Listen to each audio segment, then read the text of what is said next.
आप अपने किसी भी फिजिशियन से ये पूछने की कोशिश कीजिए, बहुत रिक्वेस्ट कीजिए कि सर हमें बताइए तो हमें ये बीमारी हुई क्यों है। अभी थायराइड की सीरीज चल रही है तो हम थायराइड की ही बात करेंगे।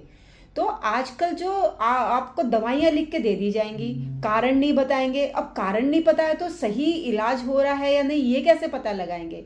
अभी जो थायराइड आजकल हो रहा है वो ऑटो इम्यून डिसऑर्डर की वजह से हो रहा है, जिसको बोलते हैं हाशिमोटो सिंड्रोम। तो अभी ऑटो इम्यून अगर आपके शरीर में ट्रिगर हुआ है और जिसने थायराइड ग्लैंड को अटैक किया है, तो वो थायरोनॉम लेने से कैसे सही हो जाएगा। ये कोई और या फिर मसाज करने से या योगा या जिम या एक्सरसाइज करने से क्या ऑटो इम्यून डिसऑर्डर सही होते हैं। अरे कारण तो जान लो कि ऑटो इम्यून डिसऑर्डर हुआ क्यों है। तो जब तक कारण नहीं जानेंगे तो निवारण करने की सही दिशा में हम नहीं जा सकते हैं। और देखिए, ऑटो इम्यून शरीर में ट्रिगर हुआ है तो वो ज़रूरी थोड़ी है कि थायराइड ग्लैंड को इम्पैक्ट करेगा। वो किडनी में भी, आपके जो है पेंक्रियास सेल में भी जो है, जो इंसुलिन बनाती हैं उन पर भी अटैक कर देता है, उनको किल कर देता है, तो इंसुलिन नहीं बनता है। अब उसका समाधान क्या है कि इंसुलिन इंजेक्शन से देने लगेंगे। हमारी हार्ट सेल्स हो गई, ब्रेन सेल्स हो गई, ये किसी भी ग्लैंड को और किसी भी ऑर्गन को इम्पैक्ट कर सकता है। हमें ये बात बहुत ध्यान रखनी है। और वैदिकी का एक ही पर्पज़ है कि आप और हम सही जानकारी से अपने जीवन को हेल्दी बनाएं, ना कि हमें कुछ हो गया, गड़बड़ी में गए डॉक्टर के पास, डर गए, बिल्कुल जो दवाई दी फटाफट से खाना शुरू कर दिया और हमारी सिचुएशन ख़राब होती गई। आजकल जो हमारे जितने भी क्लाइंट्स आते हैं वो कहते हैं मैडम हम तो थायराइड की दवाई खा रहे हैं, वो जो थायरॉक्सिन हार्मोन होता है। हम बोलते हैं भाई सिम्टम क्यों है, आप दवाई भी खा रहे हो और जो बीमारी के सिम्टम भी नहीं जा रहे, इसका मतलब कहीं तो रुक के सोचना पड़ेगा कि भाई जो हम दवाई खा रहे हैं वो इलाज नहीं कर रही है, वो हमारी प्रॉब्लम को ख़त्म नहीं कर रही है। और जो प्रॉब्लम ख़त्म नहीं हो रही है तो उसका कहीं ना कहीं असर और भी होगा। तो अभी ऑटो इम्यून डिसऑर्डर पे वापस आते हैं कि किसी भी ग्लैंड को, किसी भी ऑर्गन को इम्पैक्ट कर सकता है। अभी हमारे थायराइड को किया है, इसका इलाज क्या है। अभी देखिए, ऑटो इम्यून का सर्टेनली कोई इलाज नहीं बता सकता है। हमसे पूछोगे तो हम भी बोलेंगे कि भाई न्यूट्रिशन शरीर को प्रॉपर दो, अपना मेंटल बैलेंस सही रखो, वहाँ योगा काम में आएगा।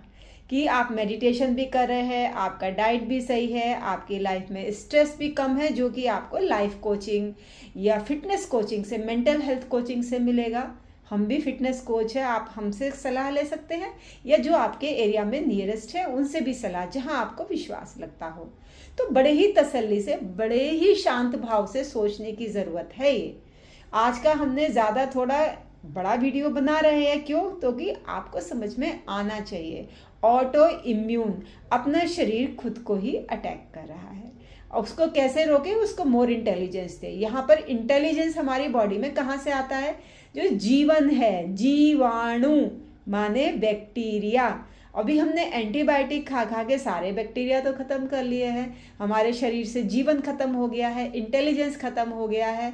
तो क्या तभी तो ऑटो इम्यून ट्रिगर हो रहा है। आप हर एक ऑर्गन के अपने वर्किंग बैक्टीरिया होते हैं, मानो कि हर एक डिपार्टमेंट के अपने वर्कर हैं। वो आपको माइक्रोबायोम अपनी बॉडी का रीसेट करना पड़ेगा। You have to maintain the microbiota of your entire body so that कि उनका इंटेलिजेंस वापस रिस्टोर हो पाए। और ये संभव है।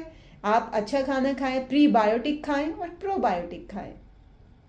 अभी आप सोचेंगे प्रीबायोटिक और प्रोबायोटिक क्या होता है। प्रीबायोटिक जो है माइक्रोबायोम का खाना होता है, प्रोबायोटिक जिसमें ऑलरेडी वो बैक्टीरिया हैं, जैसे कि फर्मेंटेड फूड हो गए, जैसे कि दही हो गया, सावर क्राउट हो गया, किमची हो गया, बहुत सारे, जैसे इंडिया में क्या बनाते हैं वो करंजी जैसा कुछ तो होता है, आप सर्च कीजिएगा, कांजी, ये से याद आ गया, कांजी होता है, अचार होते हैं, शहद होता है, अगर असली है तो उसमें भी जीवाणु होते हैं।